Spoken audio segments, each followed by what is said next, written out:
All right, if you've ever thought about really leveling up your career, you've probably heard about one of the biggest credentials out there, the Project Management Professional Certification, or PMP for short. Today, we're going to treat getting it like a real quest, breaking down the map, the rules, and all the challenges you're going to face on this journey. Okay, let's just jump right in with a quote that sounds, well, completely backwards, right? How could having more experience make you more likely to fail? This little paradox is the absolute heart of the PMP challenge. See, the exam doesn't care about what you would do based on your experience. It only cares about what the official guidebook says you should do. So, every quest starts with a call to adventure. This first part of our journey is all about understanding the world we're stepping into and the fundamental rules that run the whole show. Before we can even think about managing a project, we all have to agree on what a project is. And believe me, in the PMP world, definitions are everything. A project is a temporary effort, meaning it has a clear start and a clear end, and it creates something totally unique. And that distinction is absolutely critical. Think of it this way. Building a brand new house, that's a project. It's a one-time thing with a unique result.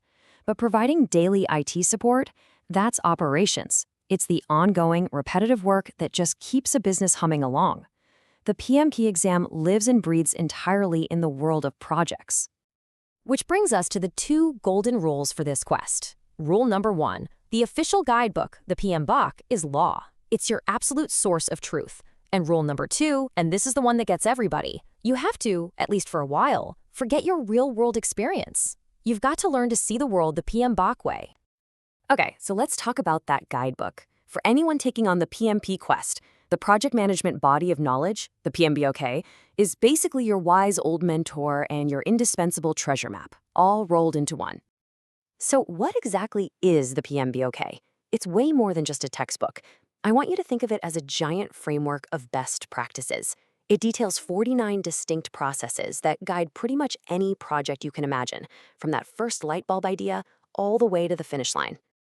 And this is the world map of the PMBOK. Now, I know it looks a little intimidating, but trust me, it's actually a pretty simple grid.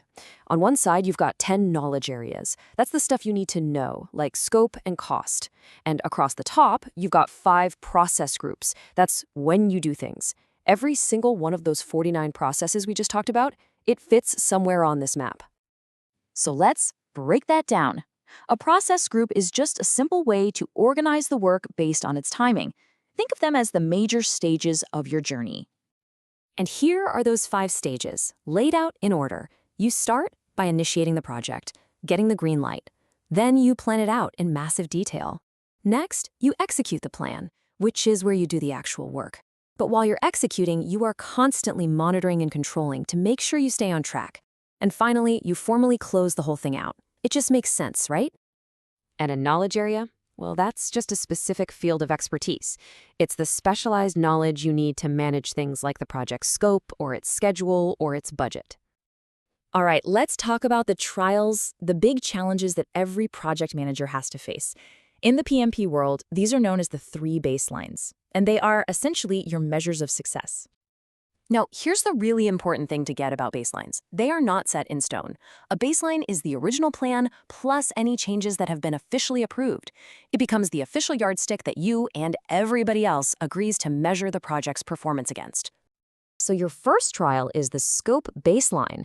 This answers that fundamental question, what exactly are we building here?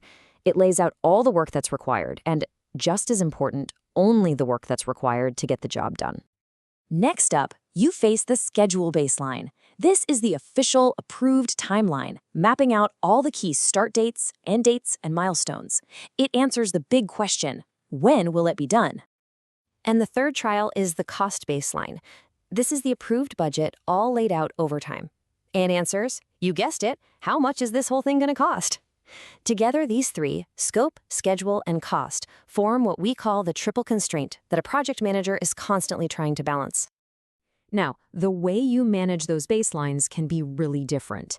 There are 2 huge philosophies in the project management world today, and you absolutely have to understand both of them. Think of these as 2 completely different paths on your quest. On the traditional, or predictive path, you try to plan every single thing up front, and then you fiercely protect that plan from change. But on the agile or adaptive path, you actually welcome change. You plan in short little cycles and you deliver value constantly along the way. If you've worked in tech any time in the last decade, you've definitely seen the agile way in action. A perfect example of agile is the Scrum framework. You start with this big, prioritized wish list called a backlog.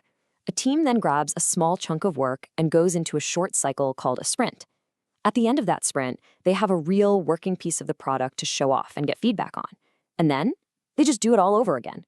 It's all about learning and adapting as you build. So you've learned the map, you've mastered the rules, and you've picked your path. Now you have to face the final challenge, the exam. But as we're about to see, victory is really just the beginning of a whole new chapter. First, let's just talk about the sheer scale of this thing. We're not talking about a little pop quiz here. You are going to be facing a 200-question exam, and every single one of those questions is designed to test your ability to apply the PMBOK way of thinking to really complex, messy situations. And it is a true marathon for your brain. You get 4 hours to get through those 200 questions. That's a little over a minute per question. So this doesn't just test what you know, it tests your focus, your endurance, and your ability to manage your own time when the pressure is on.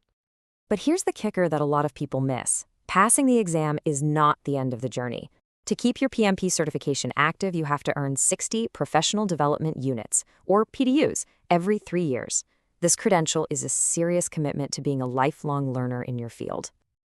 So there you have it. The PMP isn't just a test of what you know. It's a test of whether you can unlearn your old habits and adopt a whole new way of thinking. The PMBOK gives you the map, and the frameworks give you the rules, but the journey itself, that's all yours. The only question left is, are you ready to begin your quest?